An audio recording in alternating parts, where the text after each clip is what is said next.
Good morning, ladies and gentlemen. In today's video, I'm going to be talking about last night's game between the Houston Rockets and the San Antonio Spurs. However, before I get too far into it, I want to remind you all to leave a like and subscribe. I've been appreciating all the support that I've been receiving lately, and I hope to see that continue. Now, without further ado, let's talk about this game. Now, this actually wasn't a game that I was going to go into too far, but watching it, I got really excited watching two ex-Bucks, who, by the way, are my favorite team, really show out. We saw Christian Wood and Sterling Brown both turn in outstanding performances. Obviously, Woods was the attention grabber, but Sterling Brown was also fantastic. We'll start by talking about Christian Wood, though. He had 27 points and 15 rebounds, piled up 3 blocks, and shot 10 for 18 from the field, 5 for 7 from 3. This was just a really nice game for him. He was super hot right off the bat, had a terrific first half in which he was really just scoring at a very high level. Obviously, the 5 3-pointers is promising considering he struggled to shoot the ball well from 3 so far in this young season. But in addition to that, he also was taking advantage of mismatches in the post whenever he was able to get the smaller Spurs guards switched onto him. He's a very high-level rim runner in pick-and-roll opportunities, and he's also a willing passer off of those situations as well. So this was just a really great offensive game from Christian Wood, piling on to what he's done so far this season. He's definitely a contender for the most improved player. I know it's only been 10 games, but I certainly think that it's probably a two-man race between him and Jeremy Grant so far, unless I'm forgetting about someone. I guess you could throw like Chris Boucher in there. But Christian Wood has been terrific. I also think that the fact that he was able to block 3 shots tonight was pretty promising. His abilities on the defensive end of the floor have been the bigger question mark over the last couple of seasons. And the fact that he's been protecting the rim a bit better is certainly a good sign.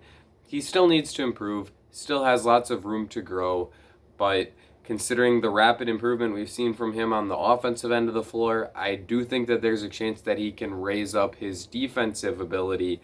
And with that, in combination with his talent level on offense, that's going to allow him to be probably like a 22-ish point per game scorer if he continues to pile up points at the rate he has been, and maybe like a 12-ish rebound per game guy. That's like an all-star level player. So he needs to continue to improve the defense. He needs to continue to improve his consistency on the jump shot.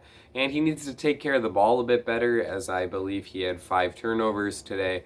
But as a whole, this has to be considered an excellent bargain of a contract for the Houston Rockets with Wood's 3-year, $43 million deal. I think he's going to outperform that. Or no, it was $41 million. But I think he's going to outperform that significantly, and he's going to prove that he's really a player that shouldn't be doubted. And as he said in his post-game interview today, Shaquille O'Neal, you are a casual for not knowing what this guy is all about, because he's a special player, and I believe we'll continue to see improvement out of Christian Wood. The other former Buck that I mentioned before is Sterling Brown, who put up a terrific night, scoring what I believe is a career high. I don't remember him ever scoring more than 15, so I'm guessing it's a pretty safe bet that this is a career high 23 points, 9 for 17 shooting, and 3 for 7 from 3. Once again, this is a situation where the fact that the 3 ball was going down was the most promising thing. With Sterling Brown, he showed flashes during his rookie scale contract with the Bucks, in which we saw him give them some solid minutes and even start some playoff games during the 2019 playoffs while Malcolm Brogdon was injured. And his ability as a slasher offensively and plus defender on the other end of the floor made him a valuable commodity and someone who was getting solid rotational minutes for the Bucks. However, he was never able to be a mainstay in said rotation because of his lack of a jumper. So the fact that he was able to hit 3 threes tonight is a good sign. I'm not really sure what he's been doing as a whole so far this season, but I did see that he's shooting 51% from the field. So you'd have to assume that his three-point percentage can't be too terrible, or else it would probably tank that field goal percentage a bit further than 51%. So with that improved shooting and his plus defense, you've got a nice role player in Sterling Brown, and someone who can be a really nice depth piece to complement players like John Wall, Victor Oladipo, and Christian Wood, who are obviously all probably going to be right around 20-point per game scorers and can carry this team on offense. So Sterling Brown can space the floor, attack closeouts, and be a good defensive player. There's certainly a spot for him as a role player on this team, and as we saw tonight, perhaps he will remain as a starter on this team. Moving over to the other side of things with the San Antonio Spurs. Oh, also I wanted to say Jae'Sean Tate was terrific tonight. I don't know why I didn't put him on my all-rookie team. I should have done that because he technically is a rookie, considering this is the first season in which he's received NBA minutes. I don't know if he'll actually make those teams, but he's someone that I had a lot of faith in coming in after watching a bit of his tape from the NBL in Australia last year and hearing the high praise that John Hollinger had for him, and Hollinger's someone that I really trust with basketball takes. So I wish that would have been a call I had made, but Tate was terrific tonight, and similar to Sterling Brown, is going to be a really nice complementary piece for this team this season. Finally now, getting over to the Spurs, Keldon Johnson was great tonight, scored 29 points and grabbed 6 rebounds, made 12 of his 16 shot attempts, 2 for 3 from the three-point line, and 3 for 5 from the three-point line.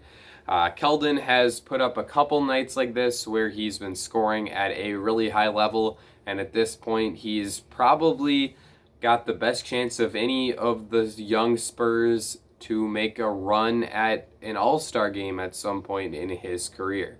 He's going to have to improve as a scorer, as right now he's able to put up points against bad teams like the Rockets. The Rockets aren't a bad team per se, but they don't necessarily have a strong lockdown perimeter defender. And Johnson was able to utilize his quick first step and strength in the paint in order to finish at a high level. And he kind of abused Christian Wood and DeMarcus Cousins, who are a little lackluster when it comes to rim protection. So when he's able to do that, then that's really valuable, and he is terrific at attacking on those straight line drives. But he's not much of a shooter in general. Yeah, I know he shot like 60% on threes during his time in the bubble last season, but I certainly don't think that that is what a realistic expectation for him can be, and I think he's probably a below average jump shooter at this point. So he's going to have to improve there, and he also has to add a bit to his bag in terms of dribble moves and change of pace, because when he's going against higher level defenders, the straight line drive stuff, quick dribble, is not going to get you around those level of players. But Johnson has been playing really well for the Spurs, and it needs to be acknowledged that he's still a very young player. He's going to have time to make those additions that he needs, and if he can, there's a very real chance that we see Keldon Johnson's name appearing in lists of the top 50 players in the NBA at some point in his career, which was probably not something that the Spurs thought they would be getting when they took him with their second of 2 first-round picks in the 2019 NBA draft. Also, can we just talk real quick about how incredible that Kentucky team has been in terms of producing pro prospects?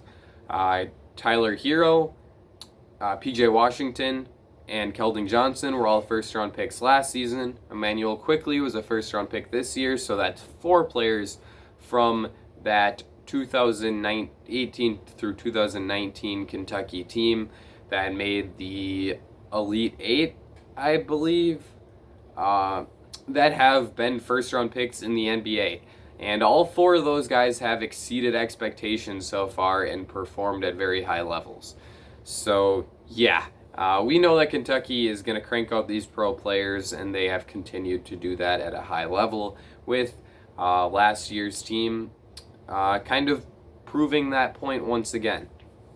Devin Vassell is the next guy I want to talk about here. Of the rookies, he's a guy that I haven't seen much of because, quite frankly, this is the first time I've watched a full game of the Spurs this season.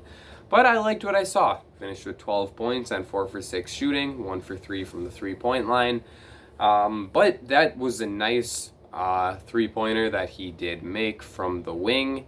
I believe it was just a catch and shoot, and his jumper looks fantastic. Very fluid, just like it did during his time at Florida State. But where I was more impressed was with his attacking off of the dribble. That was an area that was considered to be a bit of a problem for him and a place where he had to improve. But there were a few times where he was able to attack a closeout, take a few dribbles, and get into the mid-range. He got to the rim a time or two. And I liked what I saw from Devin Vassell. I think that he's going to continue to grow and be a very high role player type guy who can start on some good teams at some point in his career.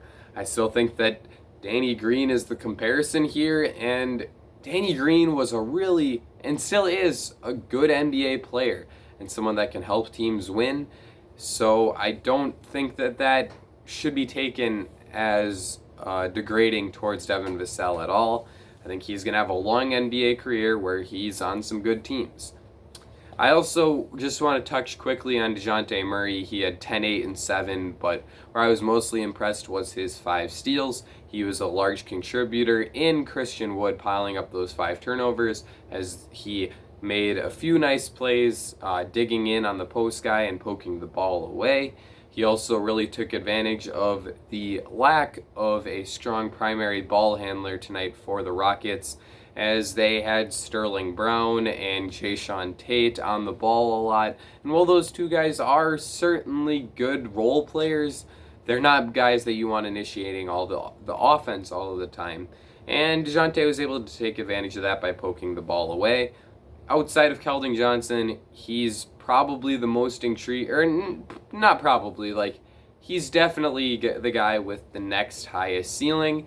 And if he can continue to improve on the offensive end, get a bit more aggressive as a scorer, continue passing at a high level, and knock down his jumper, then this guy has an outside shot at making an all-star game at some point. And that's definitely a standard that's important to have if you are a young player in the NBA. So I like this Spurs young core. Derek White has been out recently, so we haven't seen much of him. But Devonte Murray and Keldon Johnson are both playing well. I like Devin Vassell. I'm a bit iffy on Lonnie Walker, but he did have a good game tonight, putting up 16 points. So we'll see what happens there. The second game of the night was Warriors-Nuggets. I've made videos where I talked about both of those teams to a pretty far extent in the past week, so I don't have too much to say here. Aside from Nikola Jokic is terrific, led this Nuggets team to a win with a triple-double.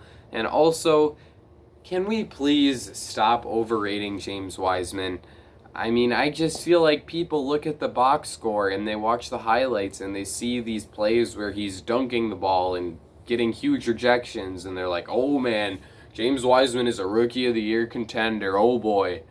And he just really hasn't been that good if you're actually paying attention to the game. On the offensive end, he drops all kinds of passes.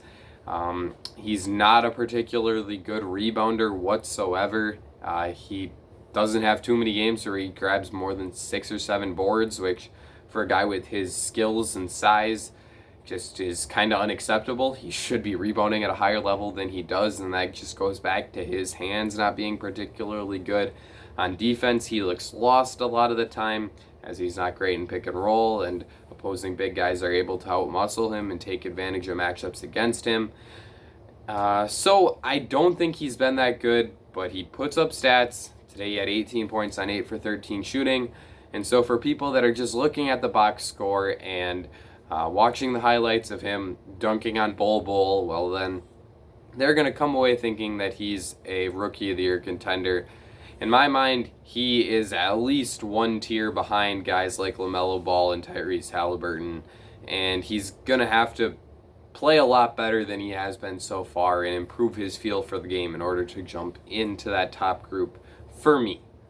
Let me know what you think of this video in the comment section down below. Did you like what you saw from the Rockets in their first game without James Harden? Probably something I should have touched on a bit more, but I think that that's a bit of an overblown storyline. Players get traded all the time. I get James Harden caliber players don't get traded all the time, but these guys are professionals. They're going to adjust, they're going to continue to play hard, and they're going to continue to fight for victory.